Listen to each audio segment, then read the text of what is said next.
Hello guys, welcome back to my channel. I am Shweta. और अगर आप लोग मेरे चैनल पे नए बने हैं या मेरी वीडियो फर्स्ट टाइम देख रहे हैं तो प्लीज़ मेरे चैनल को सब्सक्राइब कीजिए, वीडियो को लाइक कीजिए और शेयर कीजिए।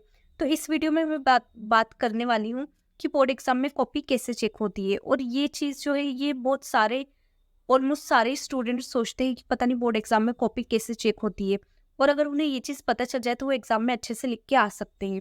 तो इस वीडियो में मैं यही सारी चीज़ें बताने वाली हूँ। तो आपको सबसे पहले तो वीडियो पूरी देखनी पड़ेगी, तो ही आप जान पाएंगे बोर्ड एग्जाम में कॉपी कैसे चेक होती है और वो लोग कॉपी क्या क्या क्राइटेरिया को अपने माइंड में रख के चेक करते हैं।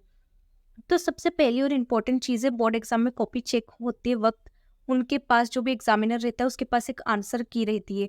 उन्हें भी पता रहता है कि जो भी आंसर, अगर आप क्वेश्चन आंसर की बात कर रहे हैं तो क्वेश्चन आंसर की भी उनके पास की रहती है। लेकिन क्वेश्चन आंसर्स ऑलमोस्ट स्टूडेंट्स अपने मन से भी लिखता है तब भी वो मार्क्स दे देते हैं, क्योंकि उन्हें आंसर मैटर करता है। ठीक है, भले आप ओन वर्ड्स में लिखिए, लेकिन जितने भी ऑब्जेक्टिव रहते हैं उनके पास आंसर की में उन्हें सब लिखा रहता है कि ये ऑब्जेक्टिव में जितने भी fill in the blanks, true false, choose the correct, सबके आंसर उनके पास रहते हैं। तो आपको ऑब्जेक्टिव तो बिल्कुल सही लिखना है। ठीक है, क्योंकि वो वन वर्ड का ही रहता है। तो अगर आप वो चीज़ गलत करेंगे तो उसे जो एग्जामिनर है उन्हें साफ साफ पता चल जाएगी। और दूसरी और इम्पोर्टेंट चीज़ है कि जब भी एग्जामिनर कॉपी चेक करता है तो वो हमेशा देखता है कि कॉपी में जो आंसर है वो कितने अच्छे से लिखा हुआ है, कितने अच्छे से नीट एंड क्लीन साफ सुथरी तरीके से लिखा हुआ है।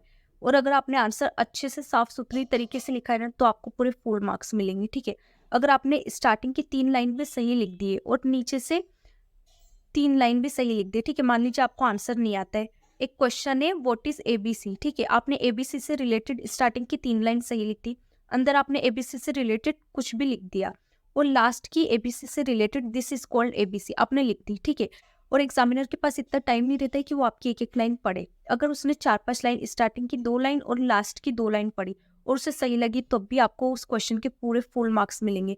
और अगर आपने वो क्वेश्चन बिल्कुल अच्छे से सजा के लिख रखा है, ठीक है, मतलब कि अंडरलाइन करके अच्छे से लिख रखा है।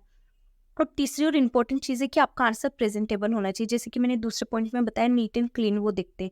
तीसरा प्रेजेंटेबल मतलब कि आपने कितने अच्छे से उसे लिख रखा है, कितने अच्छे से आपने अंडरलाइन करके लिख रखा है, और कितने अच्छे से आपने उसमें डायग्राम बनाया है, अगर उस आंसर में डायग्राम है तो, या अगर उस आंसर में एग्जाम्पल दिया है तो आपने कितने अच्छे से उसे प्रेजेंट किया है।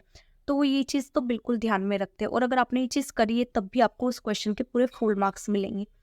और फोर्थ और इम्पोर्टेंट चीज़ है वो ये देखते हैं कि आपने उस आंसर को कितना स्टेप्स में लिखा है। ठीक है, अगर कोई आंसर है वो स्टेप वाइज है, आपने पैराग्राफ में लिख दिया तब भी वो आपको मार्क्स तो दे देंगे, भले आपने नीट एंड क्लीन लिखा हो अंडरलाइन किया तब भी वो आपको मार्क्स दे देंगे।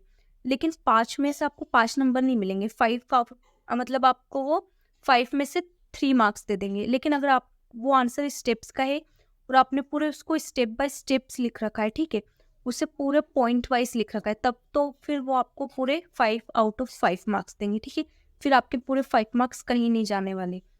और नेक्स्ट और इम्पोर्टेंट चीज़ है कि वो ये देखते हैं कि आपने कितने ज़्यादा पॉइंट में लिख रखा है, कितना ज़्यादा आपने उस आंसर को अच्छे से एक्सप्लेन किया है, कितने अच्छे से अंडरलाइन की है, कितने अच्छे से आपने उससे मतलब घुमा फिरा के नहीं लिखा है, सीधे सीधे आंसर का ही आंसर लिखा है। ठीक है, क्वेश्चन का ही आंसर लिखा है, मतलब घुमा फिरा के जवाब नहीं दिया है।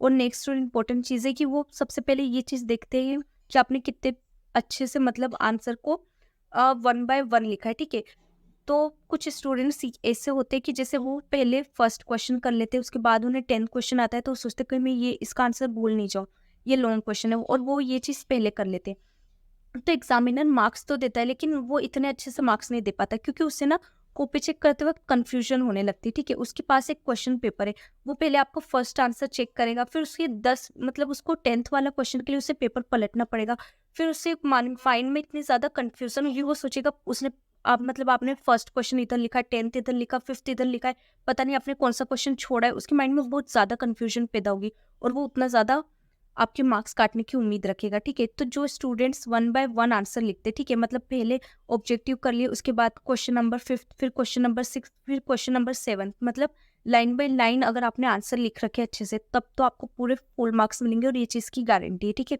तो इसलिए जितना ज़्यादा हो सके ना उतना ज़्यादा आपको ये चीज़ अवॉइड करनी है। ठीक है, जितनी कि पहले ये कर दिया, फिर बाद में ये कर दिया, फिर बाद में इसका आंसर इधर लिख दिया, फिर काट के उधर लिख दिया, तो ये चीज़ बिल्कुल नहीं करनी है। तो बस कुछ यही सारी चीज़ें हैं जिससे कि आपको पता चल गई कि बोर्ड एग्जाम में कॉपी कैसे चेक करते हैं और आप अच्छे से लिख सकते हैं। तो मिलते हैं नेक्स्ट वीडियो।